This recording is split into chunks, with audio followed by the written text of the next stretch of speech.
In the entire month of April, the UFC will not be hosting a single event at the Apex. That means we get great fight nights in full-size arenas with live crowds. My name is Angelo, this is We Want Picks, and I'm going to break down the entire UFC Kansas City fight card, giving you my picks, predictions, and bets. But before we look forward, let's take a second and look back at UFC 314. UFC 314 was a spectacular fight card.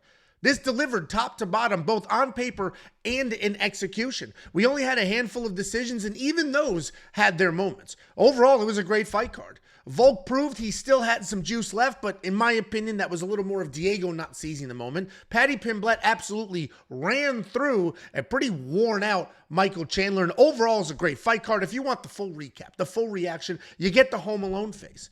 And you may be watching that video, and then pop over here and say, Angelo, are you wearing the same shirt? Yeah, because I finished filming that video at 2:30 in the morning, fell asleep probably 3:30 by the time I calmed down, woke up at 6:15 to start doing this video. So yeah, I'm wearing the same shirt. That was a great fight card. And that's the title of the video. And one of the comments right off the rip is, UFC 314 was not that good. The other UFCs just suck, so our expectations went down. Bro, who hurt you? Who hurt you? What happened in your life that you can't even enjoy a fight night and acknowledge that it was fun? Who hurt you? That was objectively a good card. Objectively. Please, dude, go for a walk. Watch a sunset. I don't know who hurt you, but I promise you, life isn't that bad. This was a good fight card. Take a deep breath, pal. Take a deep breath. And once you're done doing that, check out the website. You may be wondering, what the hell is this? Well, the middle is a logo for Artem. Artem is part of We Want Picks. We have a handful of people at We Want Picks. We got some behind-the-scenes people doing the website, because I can't do that shit. A guy developing the tools. And then in the front of the house, we've got me, Jakey Boy, Bet Sam, and Artem. Artem doesn't get a ton of praise, at least not this time of year when he starts doing the Contender Series stuff he does. But this is the second time in a month that Artem picked a perfect regional card. I think the last one was a Cage Warriors card. He picked every single fight correct. And then this LFA 206 fight card, he picked every single fight correct. If you're a premium member, under analysis, you'll see Artem. He writes a full article. He talks about this week's UFC event, but he also talks about those regional shows. He is like a regional Rain Man. I don't know how he does it. I have zero interest in watching some of those promotions, at least not in real life. I have zero interest in reading up on some of those promotions. But I know a lot of you love every single MMA event you could watch, and a lot of you love betting on every single ridiculous thing in this world. And LFA money is just as good as UFC money. Check out Artem. In the break between now and UFC Kansas City, there are a handful of regional shows. Regional Rain Man, gonna get it done. I wonder if that nickname will stick. Regional Rain Man. He's a little twitchy, too. There may be something to that. Might need a blood test. Anyway, we released a brand new tool. If you've been to the website before, you know we have a whole bunch of tools. Obviously, we have bets, we have picks, we have an artificial intelligence. We have a whole bunch of stuff on there. A little bit of stuff for everybody. If you're here for daily fantasy, we got DraftKings stuff, we got Prize Picks, we got Underdog. If you're here for straight gambling, we have some tools to help you find your own bets, and then we have our bets. This is what I did with my money. You like it or you don't. One of the tools we just released is a tape index. For those of you that like to do research, if I'm part of your Sunday routine because you just like to wake up and listen to this voice, thank you.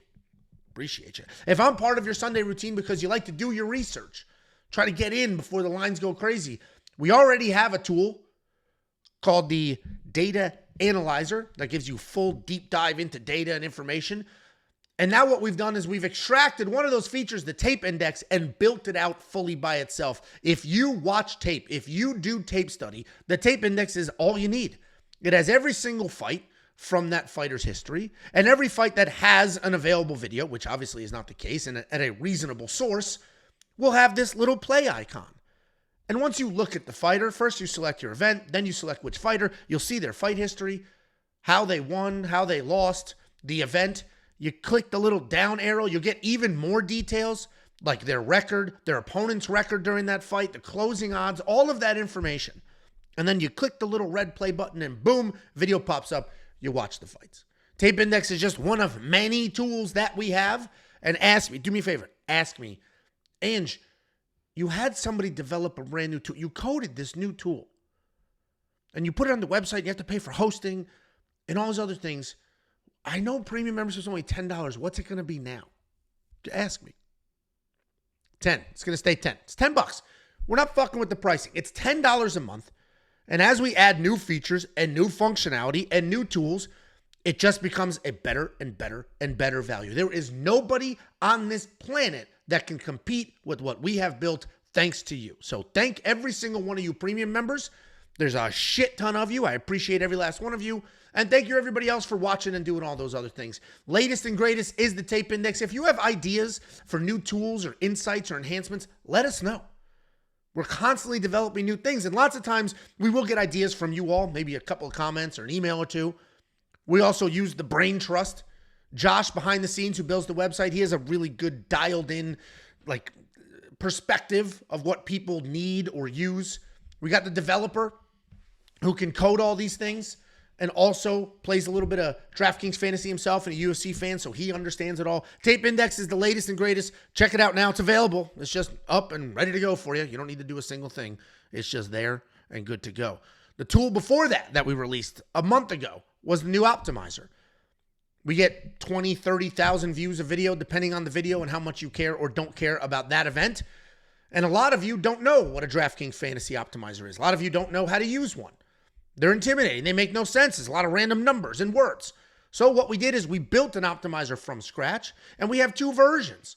We have the, hey, traditional optimizer version. You know what you're doing. Here you go. Full flexibility. Adjust the numbers. You're off to the races. We also have what we called a beginner mode, an industry-first beginner mode.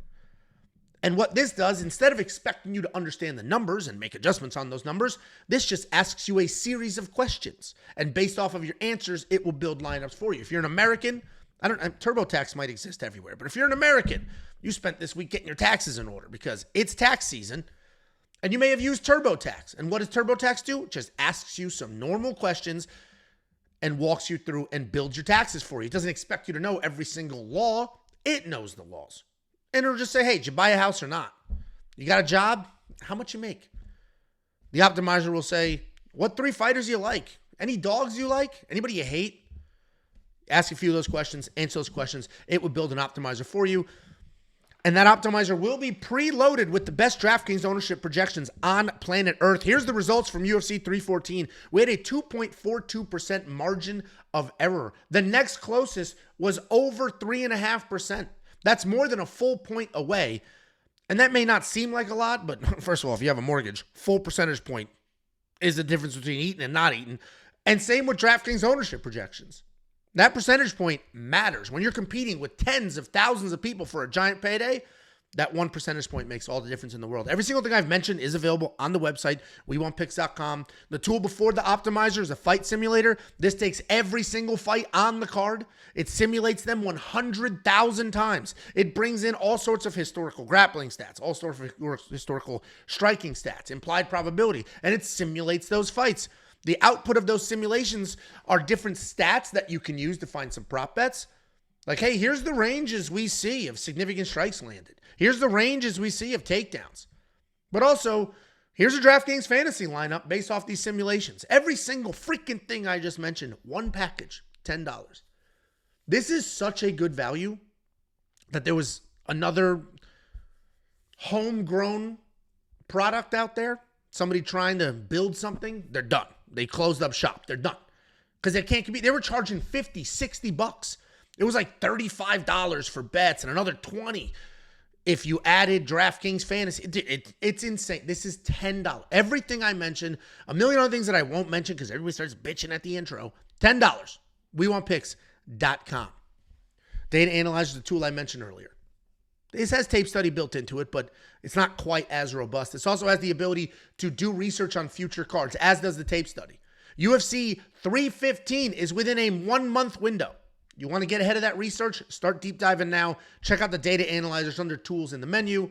And every single thing that we offer is inside of the app, except the tape study. The tape study is not in the app, but the tape study is available on a mobile browser or a regular browser. The only reason it's not in the app is because how the iOS pop-up rules work to bring up another window and show you the video. Either way, Every single thing we do is available inside of the app with one little asterisk, and you can check that app now. The app is 100% free. You get push notifications not only when we place bets to try to get ahead of some line movement, but you also get push notifications when notable things happen and there's chaos and you need to be kept abreast.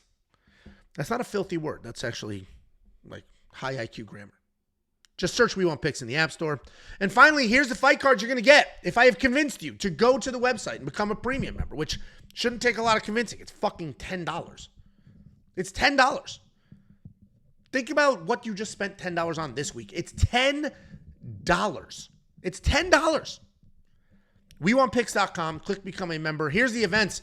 You're going to get UFC Kansas City. You're going to get UFC Des Moines. The UFC is headed back to Des Moines, Iowa, and then UFC 315 right behind that. All three of these cards are spectacular. None of them are in the Apex. Check it all out now. WeWantPicks.com. And finally, if you want to send something for the vlog, I just filmed a vlog yesterday, all day yesterday for UFC 314. I'm hanging out, living my life. I recorded the whole thing. We cooked some phenomenal food. I made wings, almost set everything on fire. And we opened some mail. We had some interesting mail. Somebody said Haywood Jablomi was their name. Sent us some interesting mail. We also got some cool packages. If you want to send a letter, if you want to send anything, it's We Want Picks, P.O. Box 406, Prosper, Texas, 75078. And opening up the UFC Kansas City fight card, we have DaMon Blackshear taking on Alatengheili. This fight order is all out of whack.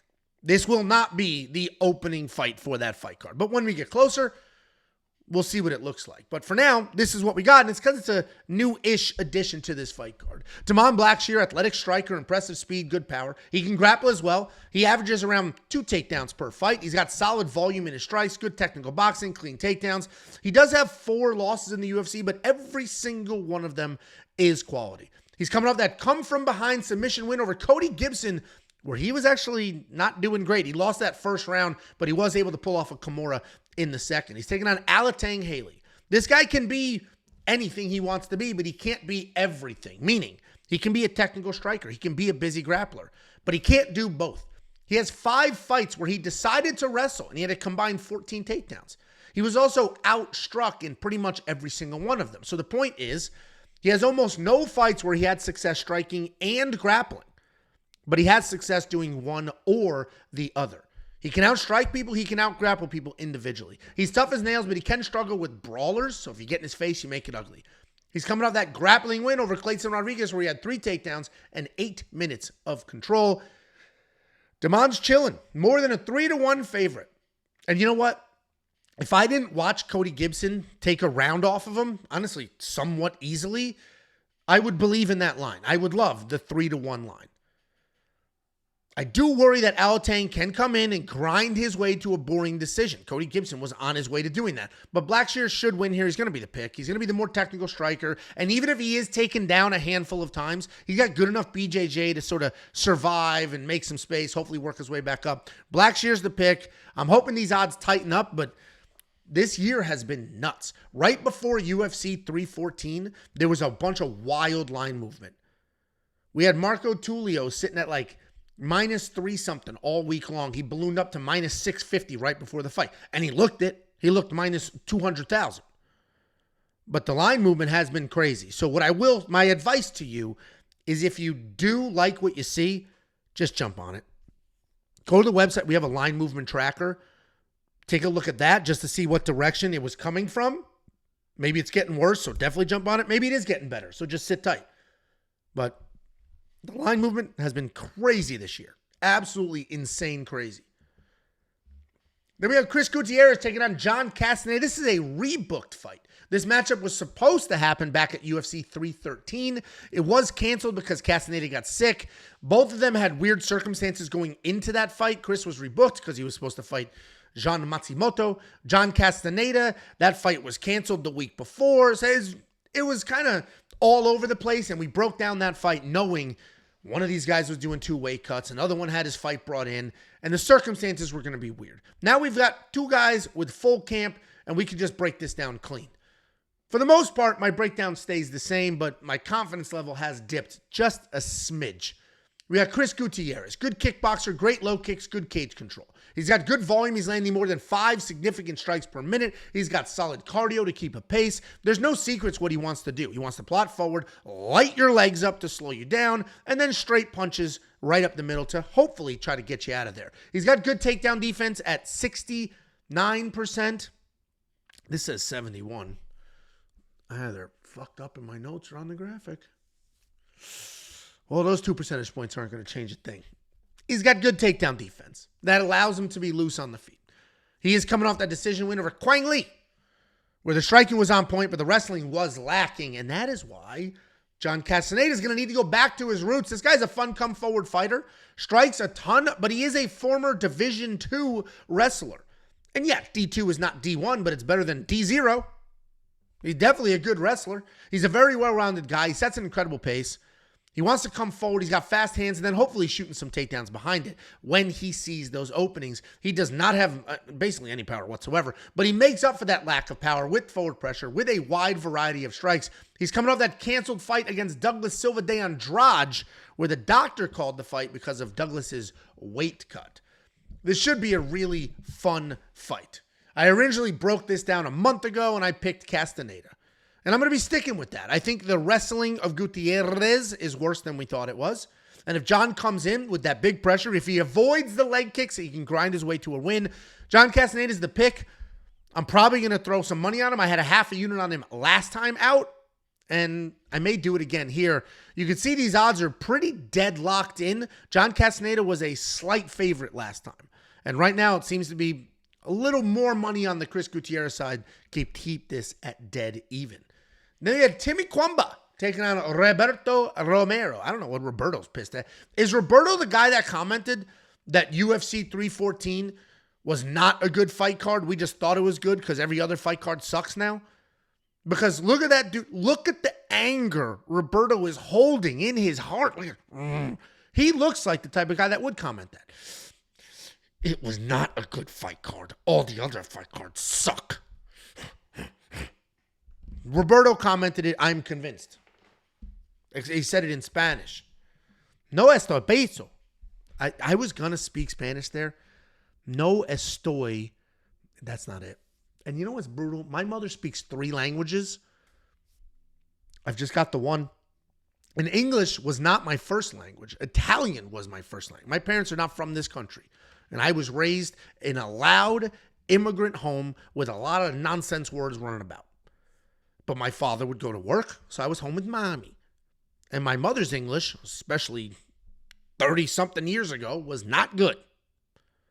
So Italian was my first language. And then I went to school, and they're like, your kid's retarded. He speaks nothing. This kid can't talk. This kid is a retard. Luckily, my dad came home, slapped my mom around because, this is the 80s. I'm kidding. He never hit her. I actually should not have said that. Because, people are going to believe that. That's a joke. 100% the slapping part didn't happen. But he did come home and said, hey, they think the kid's a retard. English only. We got to go English only. So then they overcorrected. And then it was English only in the house. So now I don't know shit. I only speak English at a very high level. Did you see the video earlier when I said abreast? I got a great vocabulary. And that's that Connecticut education.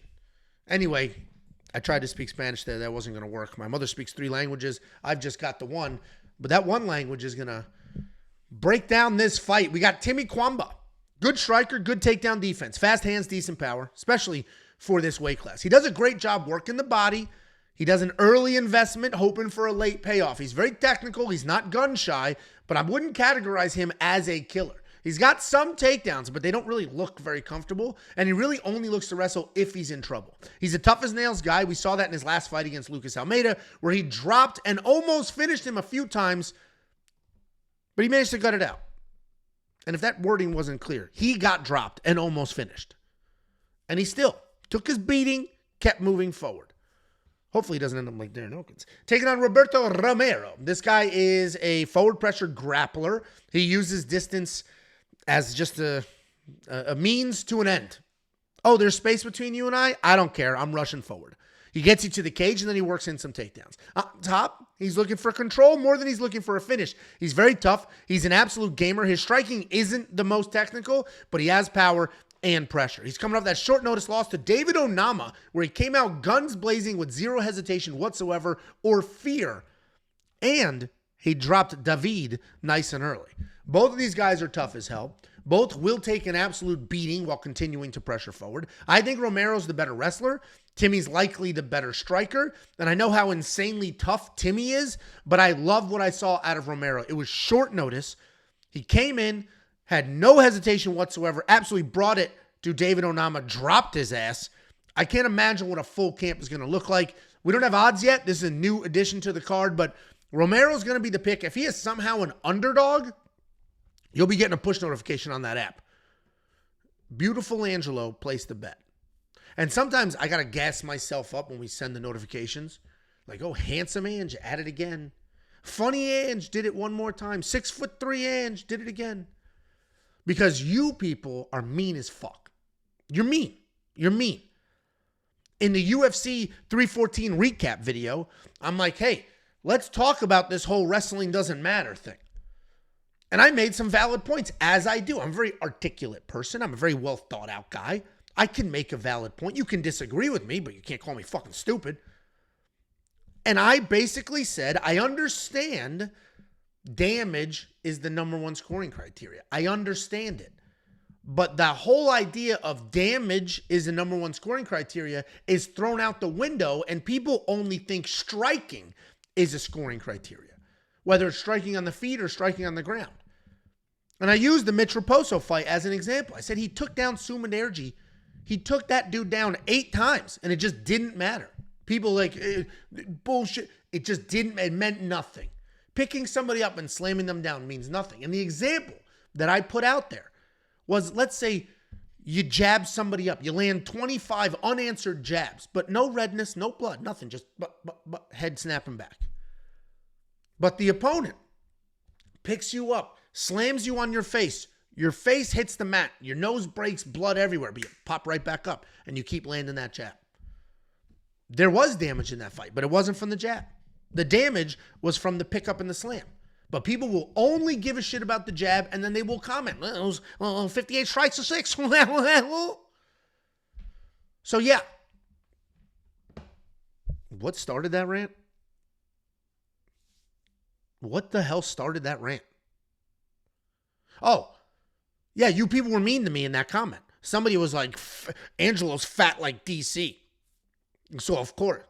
Oh, no, don't compare me to a sweet black Olympian. Oh, no. Oh, no. Hey, Angelo might get invited to the cookout.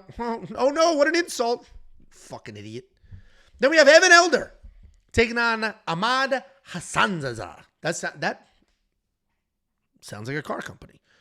Ahmad Hassanzada is he's not Japanese. He's a long, lean striker. He has that wide stance. He uses his length really well to throw kicks, but he doesn't use it well defensively. He's a pretty hittable guy. Seemingly has enough chin to stay alive. His wrestling isn't very good either, but his jiu-jitsu is slick. He'll snatch things up in scrambles. He's got incredible speed. He's coming off that win in his second Contender Series fight, which earned himself a UFC contract. He's taking on Evan Elder. Evan Elder is a talented guy. He's good everywhere. He's got loose striking where his hands and leg kicks are nice and heavy. He's got solid punching combination. He has nice takedowns as well. I do wish he used them a little more, but they are there. When he hits the mat, he stays very composed. He will methodically work for control while managing to land strikes. He's got solid submission defense as well. Overall, a very good fighter. He's coming off that submission win over Darius Flowers. And when I first saw that Evan Elder was a 3-1 favorite over a guy with a 12-3 record, I was pretty surprised, right? I don't know who Ahmad is. I actually don't watch Contender Series live. I go back and watch it when I do the tape study for these. And then I did the tape study. And I was like, whoa, this guy just lets you punch him right in the face. Not a very good wrestler, and can really only win here if he finds some random submission in a scramble. Evan Elder is very good. I think he reminds people of that. Obviously, he's a favorite here, so not a lot of people need reminding. But Evan Elder is going to be the pick. I wasn't confident when all I saw was records and names. I am confident now. Then we have Matt Schnell taking on Jimmy Flick. Now, this is a battle for a top 5 ranking. This fight matters very much for the division, and we're probably looking at a title shot here. It is wild that they have a #1 contender matchup this early in a fight card. I'm surprised this isn't the co-main event, but we'll break it down, and we'll just have this be the people's main event. We got Matt Schnell. He's a striker. He's a solid BJJ as well. He prefers the counter strike. He does a pretty good job getting you to follow him so that he can then plant his feet and fire back with some combinations. He doesn't shoot takedowns very often. He averages fewer than 1. There's that solid English again. You would say less than 1. It's not less, it's fewer. Okay? Fewer is for an amount, right? There are fewer oranges than there were yesterday. Less than is for size. Okay? Volume. Your dick is less than satisfactory. You get it? Right? One was me at the grocery store. The other one was your ex-girlfriend explaining why things didn't work out. Anyway, Matt Schnell has fewer than 1 takedown per fight on average. But his BJJ is solid. He will snatch things up in scrambles. And what he can do is be slick on the ground, but he does struggle to get it there with a 40% takedown accuracy. He's coming off that 3rd loss in a row, this time a ninja choke to Cody Durden. He's taking on Jimothy Flick. He's a grappler who will take risks to get submissions, subpar takedowns. He averages about 2 per fight, maybe 1.5, right smack in the middle, but we round up. He has a low 21% takedown accuracy. His striking is stiff. He has a negative striking differential of 2 to 5. He lands 2 strikes, you blast them with 5. And while he will never win a striking match, he could snatch up a wild submission. We've seen it before. At any point in the fight, he's coming off that decision loss to Nate Muniz. And you know I can't believe it's not butter. You know what that is? It's not butter, right? It's margarine. And the whole idea is, I can't believe this isn't butter. It tastes just like it. I can't believe both these guys are still in the UFC. That's the title of this fight. In their last 10 fights, these guys are combined 3-7. Between the two of them, 70% of the fights are lost. 6 of those losses are by finish. Betting on this fight would be an insane thing to do, especially because one of these men is somehow a -300 favorite. And listen, I do think Schnell wins here because he's probably the better fighter, but that bar is pretty low. As low as the entry point we made using the new Optimize. No, listen. Matt Schnell is not a -300 favorite in a fist fight with my 6-year-old.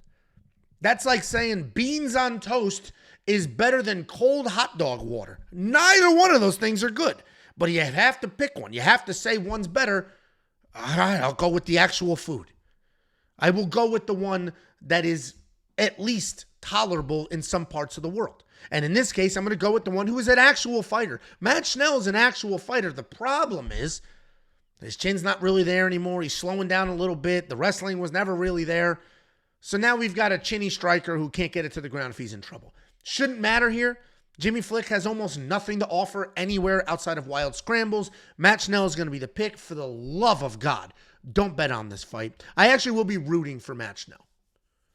The guy's been in a bunch of wars. He's entertained quite a bit. We'll all remember the fight where he was on death's door and then he sat up like the Undertaker and got the win. So I will be rooting for Matt Schnell, all sarcasm aside. He likely wins here, but at what cost? Then we have Chelsea Chandler taking on Joselyne Edwards. Chelsea Chandler, a powerful striker. And that's not true. Let me back up. She's not a powerful striker. Chelsea Chandler is big as shit and kind of strong because she's big as shit. She can be well-rounded at times. She comes forward. She throws bombs. She'll push you against the cage. She'll work for a takedown. She is very strong. She used that strength to rip her opponents to the mat and control them from there. She's not incredibly fast. She's not athletic at all, but she is tough. She is powerful, and she never stops marching forward. She's coming off that decision loss to Yana Santos, where she missed weight by 5 pounds. She weighed in at 287 pounds and was just too slow to do anything meaningful. She's taking on Joselyne Edwards, a good kickboxer who uses range well. She's got a nice variety of strikes, but she will kick more often than she'll punch. She does a good job throwing in combinations, working your body. If you can get inside and make this fight 30, you can have some real success. But getting inside of her range is not the easiest thing to do. The knock on her has been her takedown defense, but she does seem to be improving that. She has offensive takedowns as well, and she just got 4 of them in her win against bowling ball Tamiris Fidel. Joselyne has missed weight 4 times in the UFC, including in her last fight.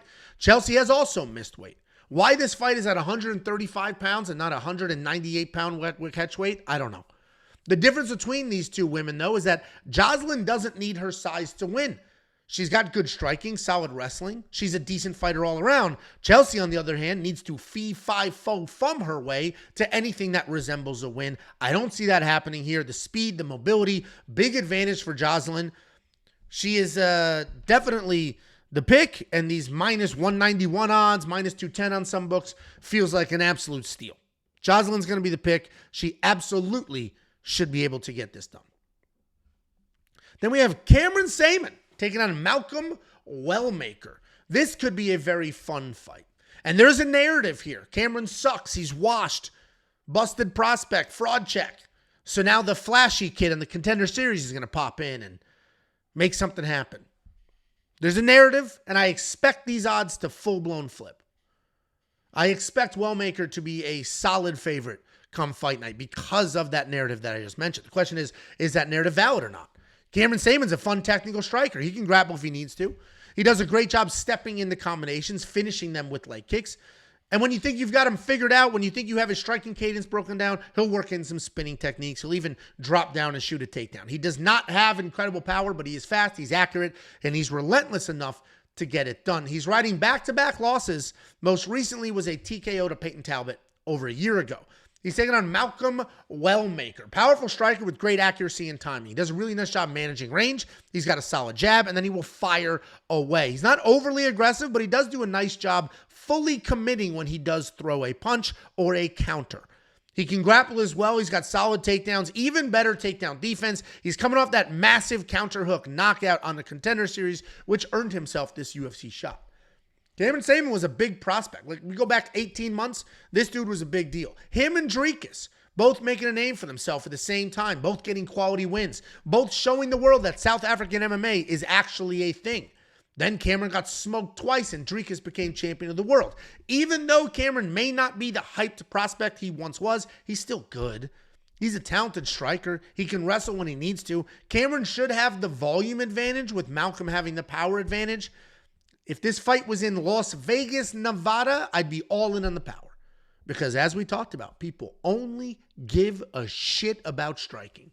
But in Kansas City, God knows what we're going to get. Could be some good old-fashioned, old-school scoring. Wellmaker's going to be the pick. I'm not confident enough to bet in him.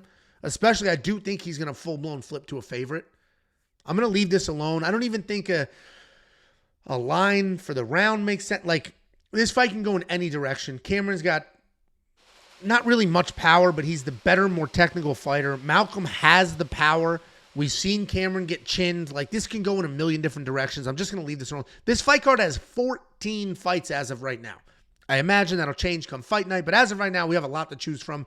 We don't need to go dumpster diving for these super close, tricky fights with UFC debuts. Then we have Jaqueline Amorim taking on Polyana Viana. Jaqueline Amorim is a very talented grappler. She's a no-gi and gi, that's the bathrobe, BJJ world champion. She's got blast doubles, a myriad of submissions. She also has power in her hands, and she's a genuine threat everywhere. She comes forward like a buzzsaw and cuts through everything in front of her. Her striking is a bit wide, it is a bit raw, but the power is insane. You don't see too many people at this weight class have one-punch knockout power and submissions, but Jaqueline can definitely do both. She's coming off that controversial win over Vanessa Demopoulos, where she absolutely 100% without question was grabbing inside of the glove. She's taking on Polyana Viana, a grappler with okay hands and a decent ground game. She's got 4 wins in the UFC. All 4 of them are by submission. She absolutely 100% is finish or bust. She's either winning by finish or likely losing by finish. She sets a hard pace, but she does struggle with the takedown. She only has a 33% takedown accuracy and oftentimes relies on her opponents to get it to the ground. She's coming off that ground and pound loss to Jillian Robertson. Remember a few weeks ago when Jacob and I said Deone Barboza dominates this fight because her opponent does not take her career seriously? Remember when I said that exact same thing about Patty versus Michael Chandler? This feels the same. Jaqueline is working towards something. She's improving. She's treating her UFC tenure like an actual career, where Polyana is a bit more focused on social media than learning how to defend takedowns. Jaqueline should absolutely dominate here, and a submission win would not surprise me at all. I would stay away from the typical lady over in this fight, and I think Jaqueline is safe to parlay. I think you want to try to get yourself some juice. I think the lady under might make some sense. Jaqueline should absolutely dominate here. This should be as one-sided as you're going to get in the women's strawweight division. And if you want $50, I'll give you $50. Just go to WeWantPicks.com/bets. We got some affiliate links, right? We made some partnerships. We got some affiliate links. If you use one of the links and you make a new account with that partner, they're going to pay us commission. Then I'm going to slice off some of that money and give it right back to you. That's how this works. A nice little circle. You can't say circle without the word jerk popping in your head right after, and thank God I didn't say that. I kept that to myself. So you guys don't even know that crossed my mind. You have no idea. And that is called self-control. WeWantPicks.com/bets. Use the link, sign up, make a deposit. It's affiliate marketing. We'll get some commission. We'll share that with you. Very, very simple concept. We also have a brand new tool on the website at WeWantPicks.com. We have a full suite of tools. A shit ton of tools to help you do research. A shit ton of tools to help you find your spots, to help you place bets. I don't care why you're here. If you're here for DraftKings Fantasy, we got tools for that. If you're here for FanDuel Fantasy, which I think there's like 6 of you, we've got tools for that. If you're here for bets, we've got tools and just bets. If you're here for picks, if you're here because you bet your buddy a couple of bucks and you want an edge up, we have everything you could ever want or need. If you are a stat nerd, we have a tool with the nerd stats. We have literally everything. And it's all in one package, $10. It's $10. Watch the vlog. The UFC 314 vlog should be out in a couple of hours. It might be out by the time you're watching this. I go to Costco in the vlog and I fucking devour one of those $1.50 hot dogs. They're this big, they're delicious.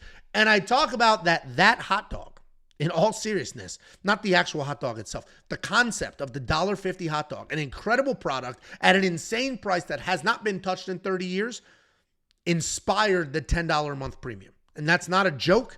It's 100% sincere. That's why we continue to add tools like the tape index, what we just added last week, but we don't touch the price point. Check out the tape index. You can do full tape study. Watch every single fight that you need to watch. Obviously, not every fight from every fighter is available. Some of these people were fighting in hotel lobbies, but most of them are. You click the little red button, video pops up, you watch the fights. Also, let me be clear. We do not host copywritten content, okay? But you click the button, that video will pop up. It's a tape index. Check it out. Unlock it now. It's under tools in the menu at WeWantPicks.com. In that same menu, but one slot over, on the DraftKings, we have a brand new optimizer. We coded this from scratch. This has the normal mode and a beginner mode that will walk you through a series of questions to help you use this product. We're all about bringing in more people. We're all about enticing the fan base to expand what they do in this sport. We love this sport. It is our favorite sport. It's the only sport I watch. Every single one of my friends making fun of me all the time because I don't know dick about any other sport. They're all like, you see the game? I was like, what game? And then they're like, you're gay. It's like, no. I watch men sweatily roll around on the ground. Nothing gay about that. But yeah, you watch football. Another random rant. Check out the new optimizer. We lowered that barrier of entry so that anybody new to all of this can actually have some fun and enjoy it and learn. We have another tool called the Fight Simulator, more of an advanced tool, if you will. I mean, it only takes a baby could click the button and make it simulate fights 100,000 times. A baby could build some DraftKings fantasy lineups with those outputs, but if you want to interpret some of the charts and the graphs to place some bets, maybe you need to be in middle school. And every single one of those tools, every single bet, the artificial intelligence, every single thing that we do is available in that one $10 package, and that $10 is for an entire month. If you go to WeWantPicks.com, you click Become a Member, you unlock all. If you hate it, cancel. Who gives a shit? It's $10. Literally, it's $10. Who gives a shit? Is that clear enough for you? If you do that, you'll unlock an entire month's worth of fight cards. You're going to get UFC Kansas City, UFC Des Moines, and UFC 315 for that $10. WeWantPicks.com. Click Become a Member at the top. We do have an app. Every single thing we do, except the app has some restrictions based off App Store rules with how things pop up in new windows and downloading, but we have an app. All the picks, all the bets, everything's in the app. Just search We Want Picks in the App Store. You will get push notifications when bets are placed, when picks are placed, when crazy things happen in the world of MMA.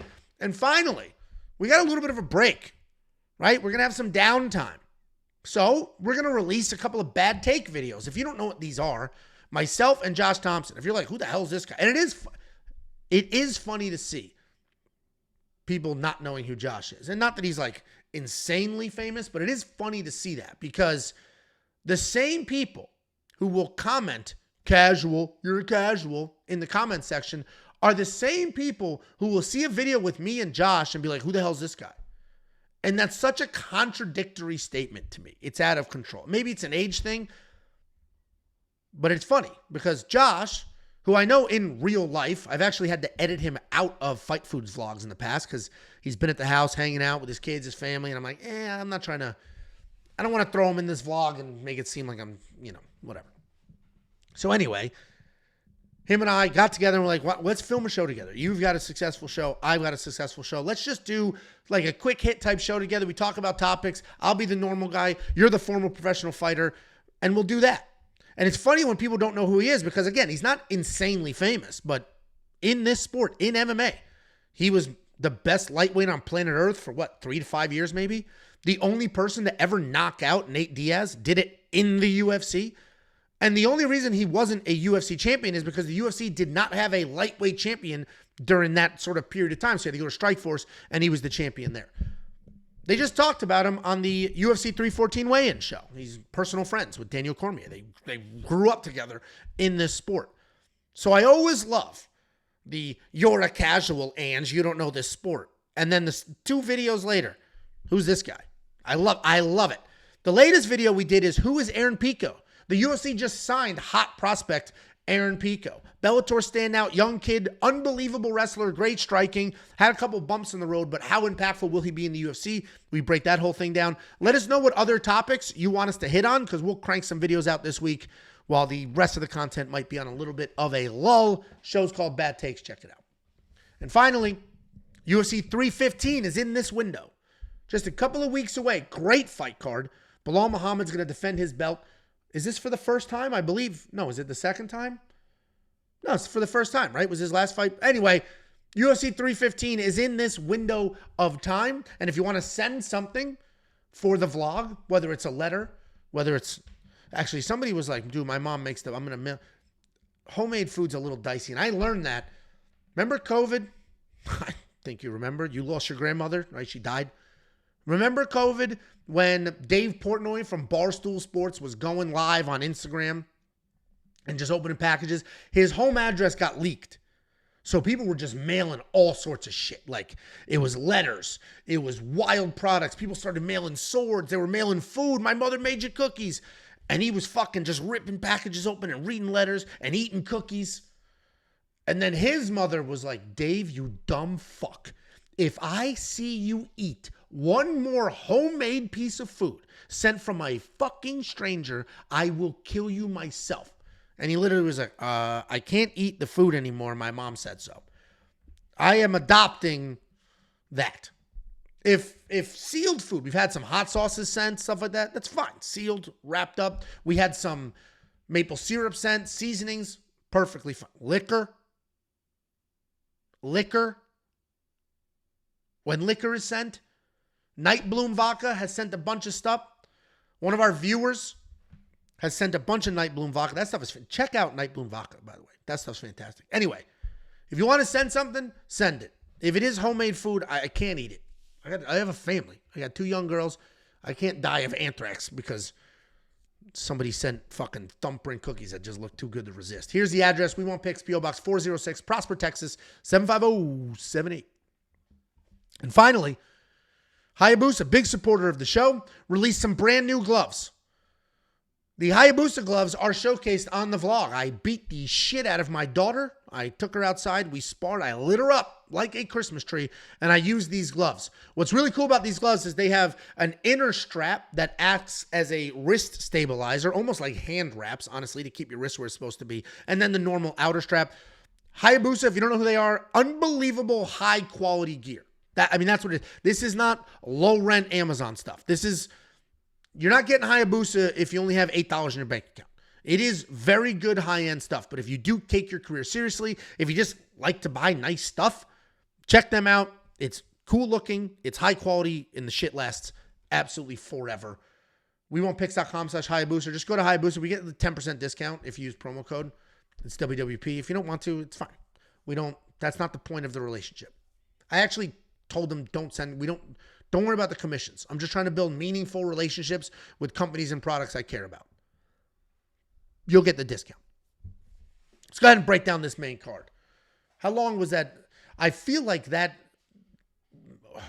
what are we calling it? The intermission was a little longer than the intro, and it's going to get somebody's panties all fucking wadded up, but you have a fast forward button, and I really could give a fuck. The people who are like, bro, these are too long. It's like, well, it's obviously working. We're growing at 1,000 new subscribers a month. The views are through. It's working, okay? Let me be me. Let me have my personality. If you don't like it, that's fine. There's a couple of fucking dorks reading spreadsheets out here. There's people with Tapology in the background that have no discernible personality whatsoever. That sounds your speed. We got Randy Brown taking on Nicolas Dalby in what may or may not be the main card opener. I have no idea what's going to happen to this fight order. But this deserves to be on a main card. It's a meaningful matchup. Randy Brown's a very good striker. He uses his range really well. He's stupid tall for this weight class at 6'3", and he takes advantage of that. He's got long jabs, good kicks. He keeps you at bay, and then when he's ready, he'll use his speed to initiate those boxing exchanges. He's got 9 takedowns in the UFC, and while he does not go to them often, he's got nice trips and solid jiu-jitsu on the mat. He's very good. He's a lot of fun to watch. He's coming off that decision loss to Brian Battle, where he landed more strikes and had the only 2 takedowns in the entire fight, somehow still lost. Taking on Nicolas Dalby. Karate striker who stays mobile and switches stances. He has insane breathing techniques, but they clearly work because Dalby has ridiculous cardio. He's got a good amount of power as well. He can be hittable himself. He averages more than 1 takedown per fight, but he does have a very low 27% takedown accuracy. His striking is okay. His grappling is okay. And all in all, he's a well-rounded guy who will work hard, but he's not very dangerous. He's an absolute dog, but he does get dropped with power. He's coming off that close decision loss to Renat Fakhretdinov and then a canceled fight against Elizu Zaleski. Nicolas Dalby's tough as hell. He's always in great shape. He's one of the best breathers of all time in this sport.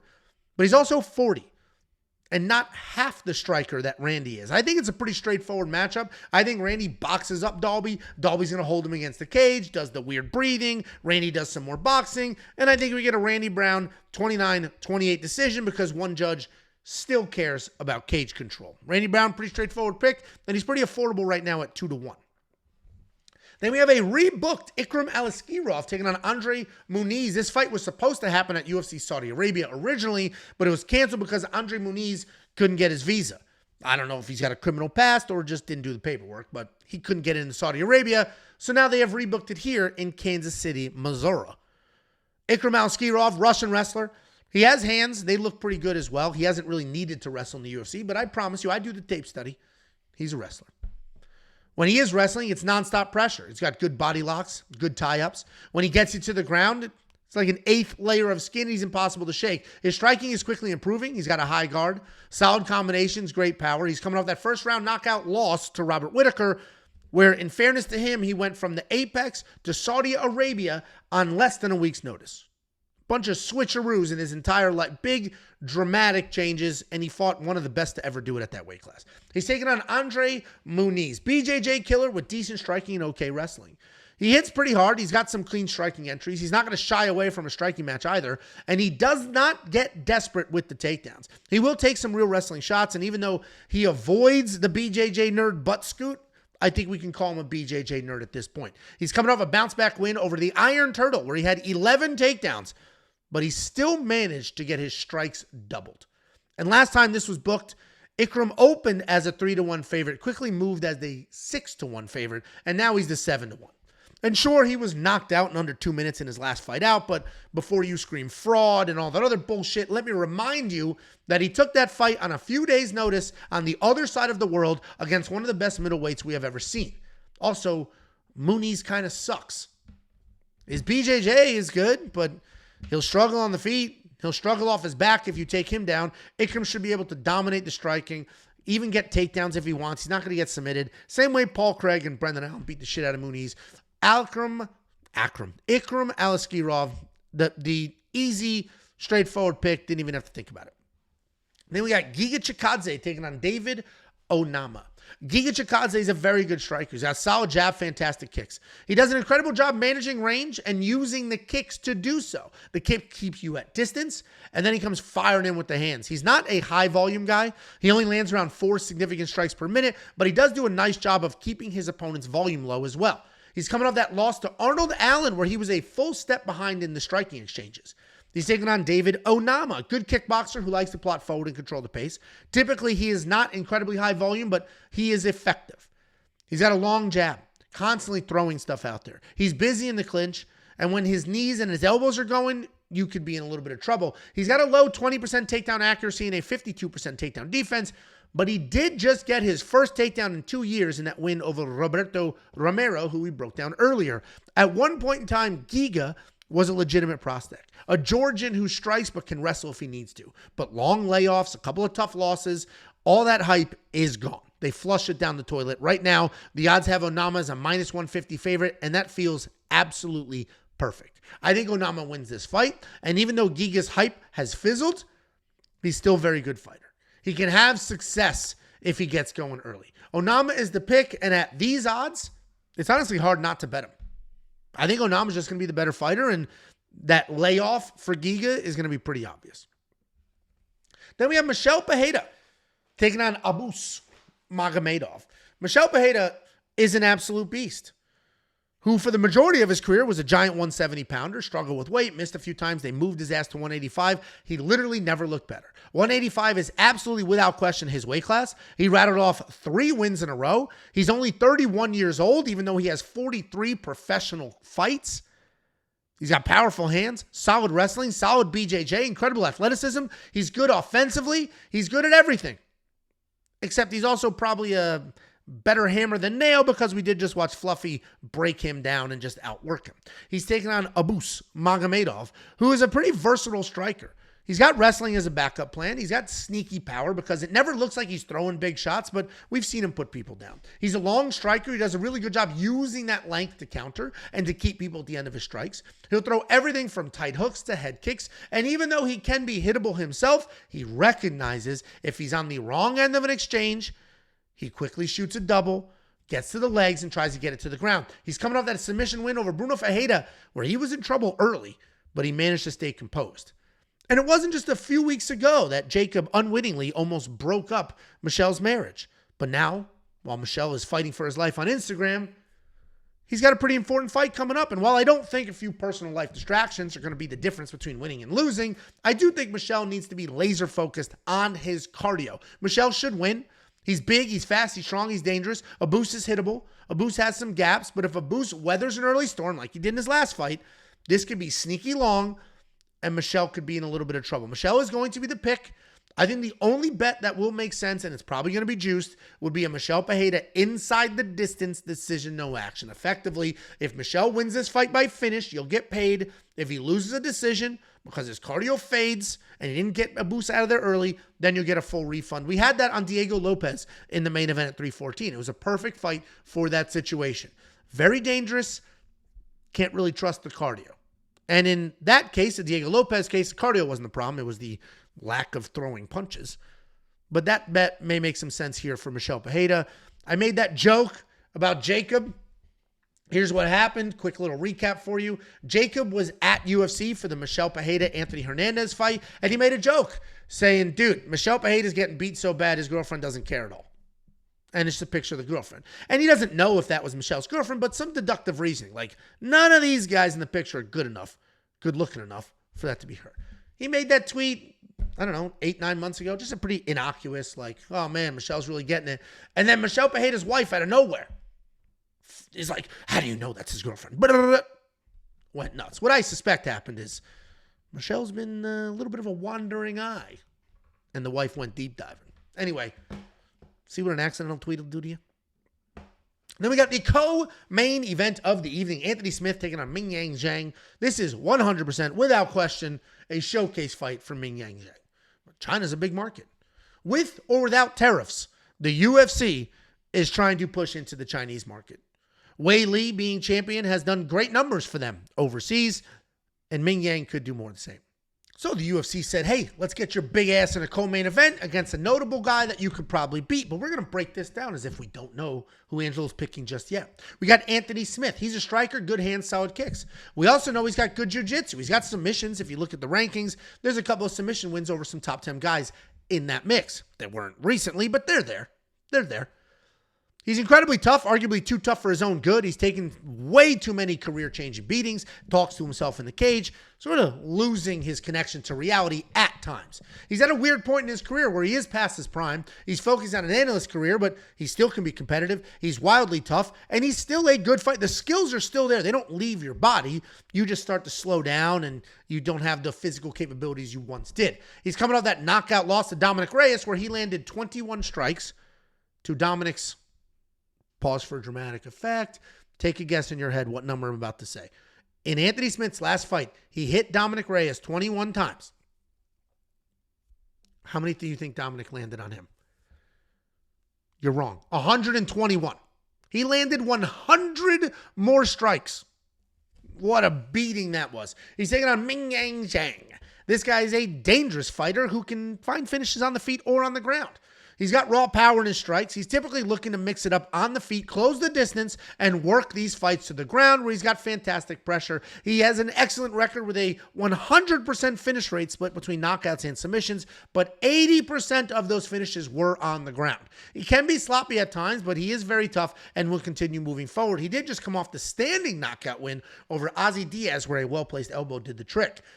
I don't think this ends well for Anthony. While he could potentially be the more technically sound striker, what he is not is durable, young, or winning this fight.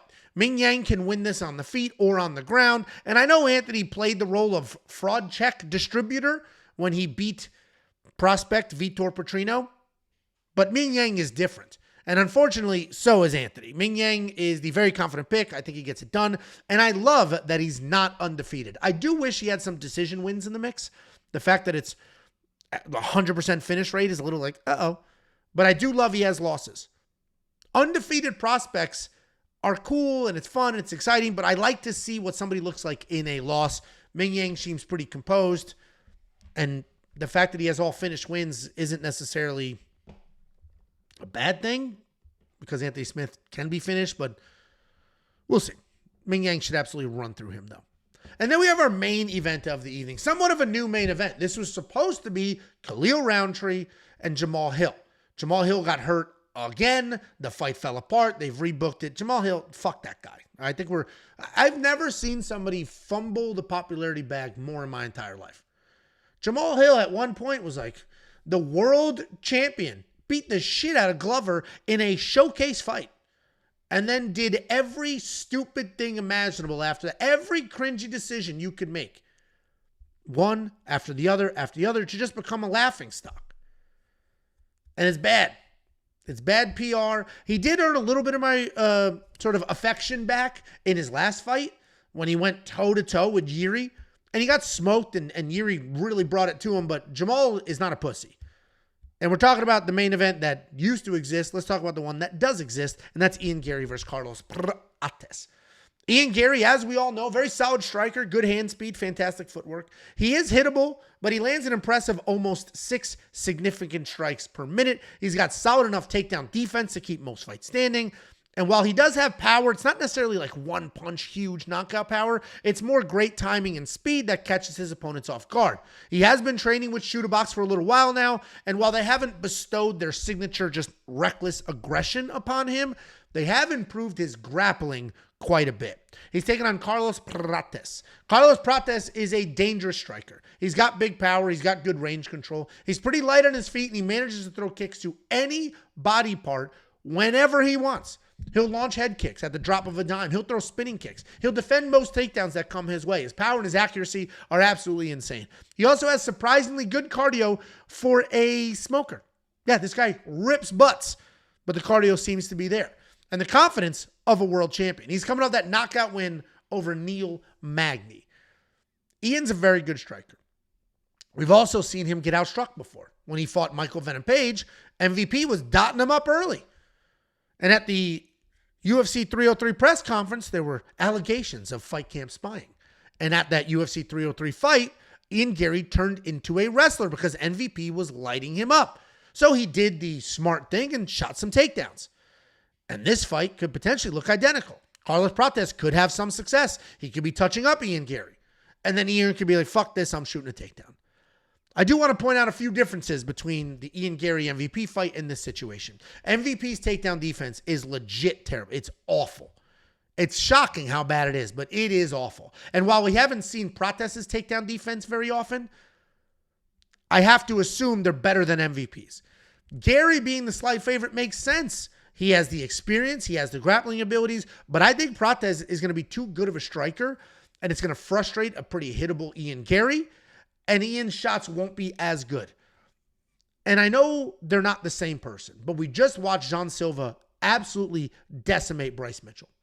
Top to bottom, start to finish. The takedown defense looks spectacular. When he was taken down, he was working, and that was him jumping a guillotine, which he never should have done. That's ridiculous. Carlos Prates could potentially look as good defensively. Not worried about the takedowns coming his way and having a ton of success. I am going to pick Carlos Prates here.